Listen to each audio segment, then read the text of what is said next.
말씀 함께 세번역 성경으로 말씀 보시겠습니다. 오늘 말씀은 신명기 18장 1절에서 14절입니다. 신명기에서 14절까지 말씀입니다. 레위 사람 제사장과 모든 레위 지파 사람은 이스라엘 가운데서 몫이나 유산으로 받은 땅이 없으므로 주님께 불살라 바친 제물과 주님께 바친 제물을 유산으로 받아 먹고 살 것입니다.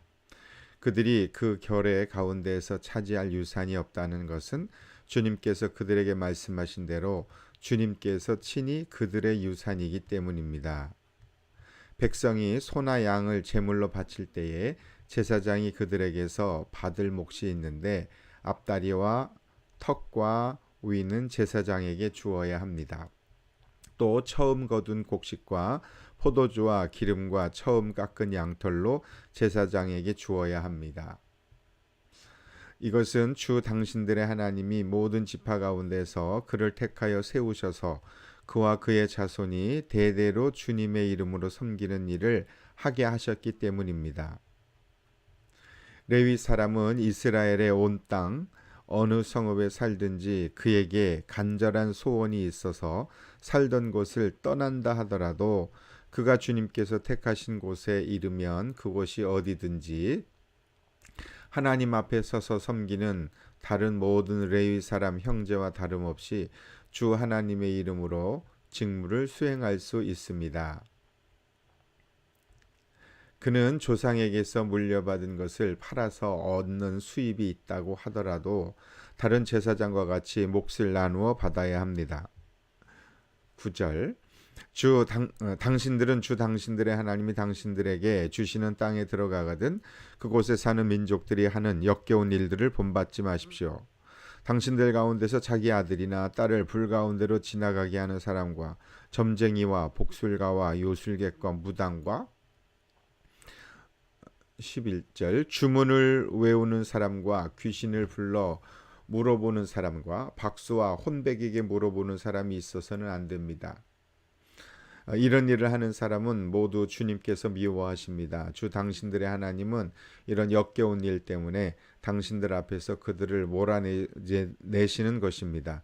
당신들은 주 당신들의 하나님 앞에서 완전해야 합니다.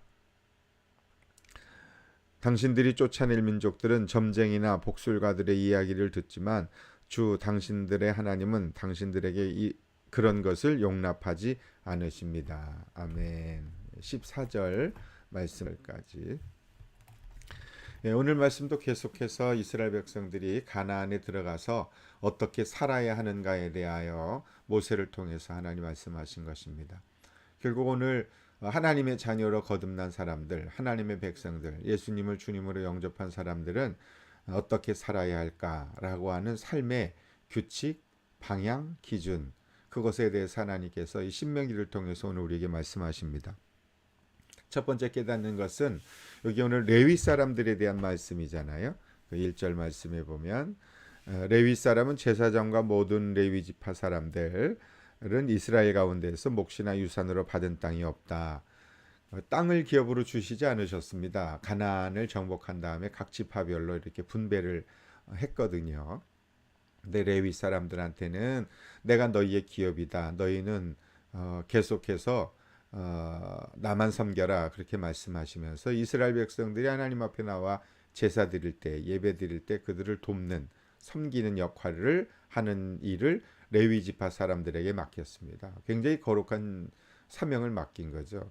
땅이 없다 하더라도 하나님이 기업이 되시고 내가 너희의 전부야. 내가 너희 모든 책임져 줄게. 하나님 그렇게 말씀하신 사람들이 레위 지파 또 제사장들이니까 또 말씀을 전하고 하나님의 뜻을 가르치고 이런 사명들을 맡은 사역자들이니까 얼마나 보람된 것입니까? 꼭 레위 사람들만을 말하는 것이 아니라 제사장은 이제 구약에는 그렇게 구분되어서 레위 지파 사람들 이스라엘의 12아들의 이름을 또 요셉의 두 아들의 이름까지 포함해서 이제 12지파가 되었는데요. 그 12지파의 레위 지파만 제사장이 아니고 지금은 베드로전서 2장 9절 10절 말씀에 그렇게 성경은 말씀하거든요. 너희는 왕 같은 제사장이요 거룩한 나라요 그의 소유된 백성이니 이는 너희를 어두운 데서 불러내 그의 아름다운 덕을 선전하게 선포하게 하려 하심이니라. 이 땅에 예수 그리스도를 믿는 모든 사람들은 하나님께서 다 레위 지파를 삼아 주셨습니다. 하나님을 섬기는 예배자로 삼아 주신 것이죠. 어떤 뭐 성가대 또 어떤 목회자 선교사 이러한 사명자들 사역자들만 레위 지파 제사장이 아니고 예수 그리스도를 믿는 모든 사람들을 하나님께서 제사장으로 삼아 주셨습니다. 우리 모두 제사장입니다. 다 예배자들입니다. 그래서 오늘 말씀을 통해 첫 번째 듣게 되는 것은 주님께서 친히 그들의 유산이기 때문이다. 땅이 없어도 너희는 재물을 먹고 살 것이다. 그리고 내가 너희의 유산이다. 이렇게 말씀하셨습니다. 혹시 재산이 없는 것 때문에 땅이 없는 것 때문에 집이 없는 것 때문에 상심하고 계십니까? 난 왜 이렇게 돈이 없을까? 능력이 없을까? 또 비자가 없을까? 이런 염려와 불안함과 또 마음의 서운함, 섭섭함 그런 마음이 있으십니까? 오늘 하나님이 내가 너의 유산이지 않느냐? 우리가 제사장이니까 라고 말씀하십니다. 세상에서 소망이 없다 할지라도 하나님이 우리의 소망이 되신다라고 지금 말씀하고 계십니다. 세상의 사람들은 세상을 기업으로 삼고 살아갑니다. 집이 얼마나 큰가? 재산이 얼마나 많은가? 비자가 있는가 없는가? 돈을 얼마나 많이 버는가? 이것이 사람들의 기준과 평가하는 기준이 되지 않습니까? 그러나 하나님께서는 내가 너의 기업이다. 내가 너의 산성이다. 내가 너의 피난처야. 내가 너의 피할 바위야. 라고 나로 충분하지 않니? 나면 충분하지 않니? 세상 모든 것을 가지신 하나님께서 그렇게 말씀하십니다. 그러므로 형편이 조금 어렵다 할지라도 세상에 믿을 구석이 없을지라도 하나님이 우리의 기업이 되시고 우리의 능력이 되신다라고 하는 것처럼 큰 복이 어디 있습니까? 그 믿음으로 살아가라 오늘 말씀하십니다. 또 하나 깨닫게 되는 것은 이스라엘 백성은 제물로 소의 양이나 소나 양의 앞다리와 두 볼, 위 이런 것들을 턱 그런 것들을 제사장에 주어야 했고 처음 수확을 하면 곡식과 포도주와 처음 깎은 양털로 제사장에게 주라고 말씀하십니다. 하나님이 세우신 사람들을 섬기는 것은 결국 하나님을 섬기는 것이 되기 때문에 그렇습니다. 백성이 소나 양을 제물로 바칠 때 제사장이 그들에게 받을 몫이 있다. 앞다리, 턱, 위 제사장에게 주어야 한다. 처음 거둔 곡식, 포도주, 기름, 처음 깎은 양털도 제사장에게 주어야 한다. 이것은 주 당신들의 하나님 모든 지파 가운데서 그를 택하여 세우셔서 그와 그의 자손이 되도록 주님의 이름으로 섬기는 일을 하게 하셨기 때문이다. 주님을 섬기는 사람들을 하나님께서는 이렇게 특별하게 생각하십니다. 하나님 말씀하셨잖아요. 내가 너의 기업이라고 레위 지파 사람들에게. 이것은 오늘 우리에게도 마찬가지입니다. 하나님은요. 하나님을 섬기는 사람들에게 가장 첫 번째 것, 가장 소중한 것, 가장 우선시 해 주신다라는 것이죠. 비록 세상 사람들과 우리의 모습이 세상을 살아가면서 크게 다르지는 않습니다. 근데 우리는 섬기는 분이 다르지 않습니까? 하나님 섬기잖아요. 하나님께서 그렇게 내가 너를 가장 우선하여 생각할게 이렇게 말씀하고 계시는 거죠. 그러므로 오늘 우리가 하나님께서 우리를 이렇게 소중하게 여기시고 하나님을 섬기는 일을 귀하게 여긴다는 것을 알고 하나님 섬기는 걸 기뻐하시면 좋겠습니다. 하나님 예배하는 걸 말이죠. 그래서 대대로 주님의 이름으로 섬기는 일을 하게 하셨다. 일평생 하나님을 예배하는 삶을 살아가는 것이 얼마나 큰 축복입니까? 하나님 섬기는 것은요. 그건 의무나 억지로 할 수 있는 게 아닙니다. 특권입니다. 기쁨입니다. 감사한 것입니다. 예배드리는 것처럼 큰 감격이 어디 있겠습니까? 하나님 말씀을 나누는 것처럼 큰 은혜가 어디 있겠습니까? 이건 목회자에게만 준 사명이 아닙니다. 우리 다 영적 제사장 아닙니까? 하나님을 섬긴다는 것은 사람을 섬기는 것과 같습니다. 너가 눈에 보이는 사람을 섬기지 못하면서 눈에 안 보이는 나를 어찌 섬기느냐 하는 말씀하시잖아요. 그럼 VIP를 섬기는 것은 굉장히 큰 특권입니다. 영혼을 구원하는 것처럼 큰 일이 어디 있습니까? 코로나 바이러스에서 감염됐다가 병원에 있다가 태어날 때 간호사 의사들 붙잡고 막 울면서 생명을 살려줬다고 그 모습을 보면서 전염병에서 건진받아도 저렇게 감격하고 일평생 잊어버리지 않겠다고 결심하는데, 영원한 죽음에서 저주와 심판과 지옥에서 우리를 건져주신 그 예수 그리스도의 은혜와 사랑, 그리고 그 주님을 섬기는 것처럼 아름다운 일이 어디 있겠습니까? 그 섬기는 일이 바로 복음 전하는 것이죠. 영혼을 섬기는 일입니다. VIP를 섬기는 것이죠. 나를 구원하신 하나님의 은혜를 알아서 그 주님의 사랑을 전하는 것처럼 귀한 섬김이 어디 있겠습니까? 그렇게 섬기면은요, 우리에게 뭐 하나님께서 또 이렇게 재물 바칠 때 뭐 앞다리, 턱, 위 그런 거 지금 받을 수 있는 건 아니잖아요. 곡식, 포도주, 기름, 처음 깎은 양털, 가장 소중하게 여긴다는 것이죠. 그래서 이런 것을 재물을 드릴 때 그것을 제사장에 줌으로 그들을 섬기는 것은 곧 하나님을 섬기는 것이라고 백성들에게 지금 가르치고 있는 거거든요. 마찬가지입니다. 주님께서 오늘 우리가 그렇게 영적 제사장을 삼기 위해서 섬기면 하나님께서 우리에게도 이런 같은 은혜를 허락해 주신다. 저는 그렇게 생각합니다.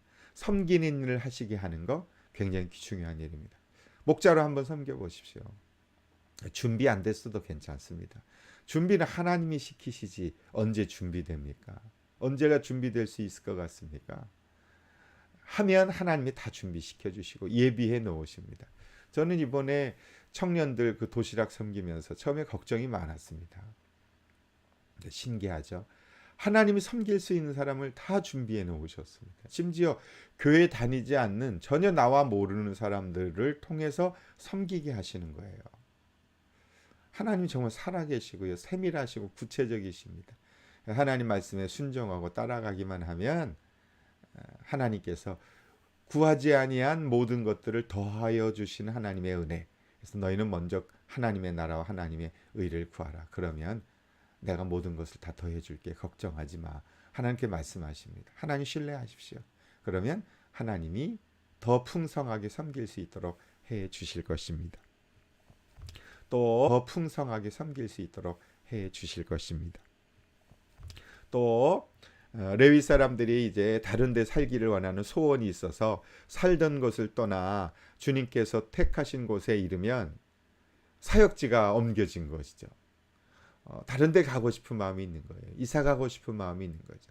다른 일을 하고 싶은 마음이 있는 거죠. 그런 상황이 된다 할지라도 하나님께서는 여전히 하나님의 은혜를 베풀어 주신다라는 것이죠. 하나님 앞에 서서 섬기는 다른 모든 레위 사람 형제와 다름없이 하나님의 이름으로 직무를 수행할 수 있게 해 주신다라는 것이죠. 이렇게 적용해 볼 수 있을까요? 하나님은요, 하나님을 섬기는 사람의 삶을 굉장히 기뻐하십니다. 우리에게 소원이 있습니다. 하나님, 나 이거 하고 싶습니다. 저거 하고 싶습니다. 이렇게 살고 싶습니다. 그 궁극적인 목적은요, 나의 평안과 나의 쾌락을 위해서 이런 소원이 아니고, 하나님, 저 주님 더 잘 섬기고 싶습니다.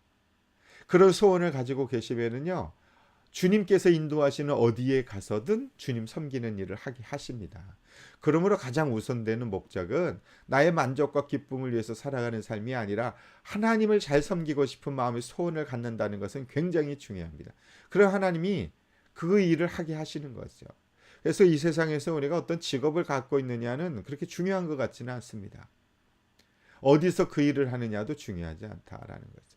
하나님 한 분을 바라보고 섬겨나가는 것, 그것이 참 중요한 것이죠. 하나님의 이름으로 직무를 수행할 수 있도록 하나님이 역사해 주시는 것이죠. 호주에 살던, 한국에 살던, 아프리카에 살던, 피지에 살던, 어디에 사는 것이 중요하지 않습니다. 내가 살아가는 그곳에서 하나님이 선택하여 가게 하신 그곳에서 어디든지 주님을 섬기며 살아가는 그런 삶을 하나님이 기뻐하십니다. 아무리 좋은 환경과 상황이 있어도 하나님 안 섬기면, 하나님 예배하지 아니하면 무슨 의미가 있습니까? 그러나 아무리 상황이 좋지 않고 또 지금 나의 건강, 물질, 직업, 그것이 하나님 섬기기에 쉽지 않은 그런 처지를 할지라도, 지금과 같이 코로나 바이러스의 상황이라 할지라도 어디든지 하나님을 섬기고자 하는 소원이 있으면은요, 왜 못 섬깁니까? 인터넷을 통해서도 얼마든지 할 수 있지 않습니까? 주님이 택하신 그 장소에서 어디든지 하나님을 섬길 수 있도록 하나님 역사하시도록 길을 다 열어 놓으셨습니다. 그러므로 마음이 중요해요. 마음. 하나님을 섬기고자 하는 나에게 소원은 있는가? 기도하십시오. 하나님, 주님 잘 섬기고 싶은 그 마음의 소원을 저에게 불러일으켜 주십시오. 영혼을 사랑하는 마음의 소원을 주십시오. 전도하고자 하는 마음의 소원을 주십시오. 그래서 시간을, 때를 얻든지 못 얻든지, 무엇을 하든지 어디에 있든지 예루살렘과 사마리아 땅끝까지 이르러, 온 유대와 사마리아 땅끝까지 이르러 복음을 증거하라라고 하는 그 주님의 말씀을 기억하면서 주님의 잘 섬기는, 주님을 섬기는 게 영혼을 섬기는 거 아닙니까? 복음을 전하는 것이 주님을 섬기는 것이, 그게 주님의 소원이죠. 교회와 예수 믿는 사람들의 소원이 무엇이어야 합니까? 이 세상에서 얼마나 잘 살고 뭐가 있느냐 없느냐, 그게 우리의 소원도 아니고, 주님 그걸 물론 살다 보면 필요하니까 그걸 위해서 기도하죠. 저도 합니다. 그러나 그게 우리의 최종적인 궁극적인 목적은 아니죠. 그것을 통해서 하나님의 소원을 이루어드리는, 영혼 구원의 사명을 이루어드리는, 그게 우리 주님이 이 땅에 교회를 세우시고 우리를 구원하신 최종적인 목적 아닙니까? 주 하나님의 이름으로 그 사명을 감당할 수 있도록 하나님이 길을 열어주실 것입니다. 마음에 소원을 품으십시오. 그러면 하나님 반드시 그렇게 역사해 가시고, 어디에 가든 당신이 주님을 섬길 수 있는 그런 사명자로, 사역자로 살게 해주십니다. 모세는 가나안 땅에 들어가면 그를 절대로 본받지 말라, 그렇게 말씀합니다.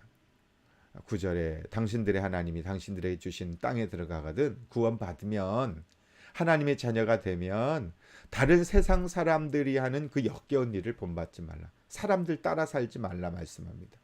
당신들 가운데 자기 아들이나 딸을 불 가운데 지나가게 하는, 그 예전에 몰록 제사라고 그래서 우상을 섬길 때 자녀를 불에 태워 죽이는 그런 일이 가나안 사람들에게 있었던 거예요. 하나님이 이스라엘 백성들만 특별히 사랑해서 가나안 땅을 주신 것이 아니고, 그 땅 백성들이 너무 악하기 때문에 차마 눈을 뜨고 볼 수 없어서 하나님이 내어 쫓으신 것이거든요. 점쟁이, 또 복술과 요술계, 무당, 이런 것들 하나님이 기뻐하시지 않는, 주문을 외우거나 또 귀신을 불러서 보는 사람 박수, 그 TV에 보면 그런 행동을 하는 연예인들이 나와서 막 알아맞추고 길거리에서 점쟁이하고 그런 걸 뭐 재미로 저도 뭐 한두 번 이렇게 보면서 물론 이제 흉내죠. 흉내 내는 거, 그 사람들이 그런 사람들은 아닌 거 저도 잘 압니다. 그런데 그런 것은 TV에 아무렇지도 않게 나오는 그런 모습들, 긍정적이지 않은 것 같아요. 한국에 가면 길거리에 지금도 그런지 모르지만 무슨 뭐 카드로 이렇게 점을 치고, 청년들이 홍대 같은 데 가면 참 많이 보더라고요. 재미로. 연인들끼리 뭐 맞느냐 안 맞느냐, 그런 거 하지 말라는 거죠. 그런 거 하지 마라. 그거 안 기뻐하신다 하나님이. 그런 그 세상 사람들의 문화를 따라가서는 안 됩니다. 하나님 이러한 사람들을 미워하신다라는 것이죠. 역겨운 거래요. 그들을 흩어 몰아내신다. 12절에 분명히 말씀하시잖아요. 당신들 앞에서 그들을 몰아내실 것입니다. 하나님 앞에서 당신들은 완전해야 될 것입니다. 이 세상이 우상으로 너무 가득한 것 같아요. 어제는 그 딸이 이거 재미있어요 그러면서 인터넷 뭐 영상을 이렇게 하나 봤는데, 미국에 보니까 스파게티를 신으로 섬기는 사람들이 있더라고요. 냄비를 뒤집어 쓰고 운전면허, 스파게티 만드는 그 도구를 머리에 쓰고, 그리고 이제 사진을 찍었어요. 운전면허. 뭐 재판도 하고. 근데 그 사람들이 꽤 많답니다. 왜 그것이 시작됐는가 하면 학교에서 창조론을 가르치는 것에 대한 반감으로 그 교주가 그것을 만들었는데 사람들이 거기에 동조해서 수만 명이 된다는 거죠. 제가 그 모습을 보면서 야, 사람들의 마음속에 하나님의 영이 없는 사람들은 섬기고자 하는 하나님 아닌 하나님을 섬기지 않으려고 하는 강한 반발심, 불순종의 영이 악한 영이 그렇게 하는구나 라는 것. 스파게티 괴물신을 섬기는 종교 그리고 행사도 하고. 근데 사실 뭐 스파게티만 섬깁니까?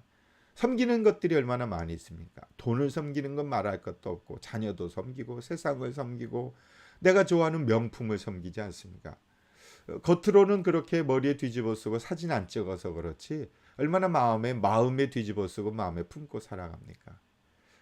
다 우상 숭배에 빠져 있죠. 눈에 보이는 것만이 아니고 눈에 보이지 않는 것에 사로잡혀 살아가는 하나님 그걸 기뻐하지 않고 역겨운 것이라고 말합니다. 아직도 내 마음속에 하나님 외에 다른 것을 그렇게 더 귀히 여기고 소중하게 여기고 그게 전부인 것처럼 살아가는 것이 있습니까? 열심히 살아가는 것은 중요하죠. 최선을 다해 살아야죠. 그러나 그거보다 더 중요한 것은 그 목적과 대상이 누구인가라는 것이죠. 하나님을 잘 섬기기 위해서 하나님의 뜻을 이루기 위해서 우리는 헌신하고 수고하고 섬겨야 합니다. 그러나 그 일이 목적이 되어서는 안 되죠. 목사가 목회하면서 목회가 목적이 될 때가 참 많습니다. 목회가 우상이 되는 경우가 많아요. 성도가 우상이 될 때가 있어요. 헌금이 우상이 될 때가 있어요. 목사라는 직분이 우상이 되는 경우도 많습니다. 저는 어제 그 영상을 보면서 나도 목사라는 직분을 뒤집어 쓰고 사진 찍고 있는 것은 아닌가. 스파게티를 신으로 섬기는 사람처럼 나는 목회를 신으로 섬기고 있는 것은 아닌가. 그런 생각을 혼자 하게 됐습니다. 사랑하는 여러분, 하나님을 섬기는 것, 하나님 예배하는 것, 그리고 오늘 13절 말씀처럼 주 당신들의 하나님 앞에서 완전해야 됩니다. 하나님은 그것을 기대하십니다. 내가 거룩하니 너희도 거룩하라. 목적을 어디에다 두어야 하는 것이냐라는 거죠. 하나님을 바라보고 거룩한 삶 해서 무당, 귀신, 제사, 다른 신이 있는 것은 아닙니다. 이렇게 악한 영이 우리를 하나님 섬기지 못하도록 회방합니다. 예수 믿지 못하도록 회방합니다. 속지 마십시오. 그것은 하나님이 기뻐하는 일이 아닙니다. 하나님 예배하십시오. 예수님을 주님으로 영접하십시오. 그러면 당신의 인생에 가장 기쁘고 행복한 새로운 삶이 시작될 것입니다. 누구든지 이 그리스도 예수를 영접하면 그는 새로운 피조물이 될 것이라고, 새로운 인생이 시작될 것이라고, 생명이 시작될 것입니다. 가문의 역사가 달라질 것입니다. 하나님은 그런 당신을 통해서 생명을 살리는 거룩한 일, 하나님을 섬기는 예배자로 사용해 주실 것입니다. 마지막으로 당신들이 쫓아낼 민족들은 점쟁이나 복술가들의 이야기를 듣지만 주 당신들의 하나님 당신들에게서 그것을 용납하지 않으십니다. 아멘. 하나님 말씀을 듣고 하나님을 따라가는 사람들에게 하나님께서는 하나님의 자녀로 삼으시고 인도해 주실 것입니다. 오늘 말씀의 내용이 너무 감사하고 은혜롭지 않습니까? 하나님 말씀 오늘 다시 한번 잘 기억하면서 이 말씀 붙잡고 오늘 하루도 승리하는 어떤 말씀을 들었는지 개인적으로 이제 제가 묵상한 걸 나눈 것이지만 개인적으로 여러분 마음에 꼭 와닿는 말씀이 있지 않습니까? 한 가지만이라도 한두 가지만이라도 마음에 붙들고 그런 감동이 되시면 그것은 하나님이 여러분에게 감동하신 거거든요. 예수 믿어라. 세상 것 따라가지 마라. 어둠의 영이 너를 회방한다 할지라도 두려워하지 마라. 그리고 하나님 섬기는 것을 가장 소중하게 여겨라. 이런 마음에 어떤 감동이 있는 것 그거 붙잡고 기도하는 오늘 하루 되셨으면 좋겠습니다. 승리하십시오. 기도하겠습니다. 하나님 우리 기도하도록 하겠습니다. 오늘 말씀을 기억하면서 기도하시고 또 오늘 그 도시락 섬기러 그렇게 가는데요. 은혜롭게 잘 다녀올 수 있도록 기도해 주시고 우리 교회 성도님들의 삶을 위해서 함께 기도해 주시기 바랍니다. 어려움을 잘 이겨나가고 하나님 능력으로 살아갈 수 있도록 기도하십시다. 살아계시는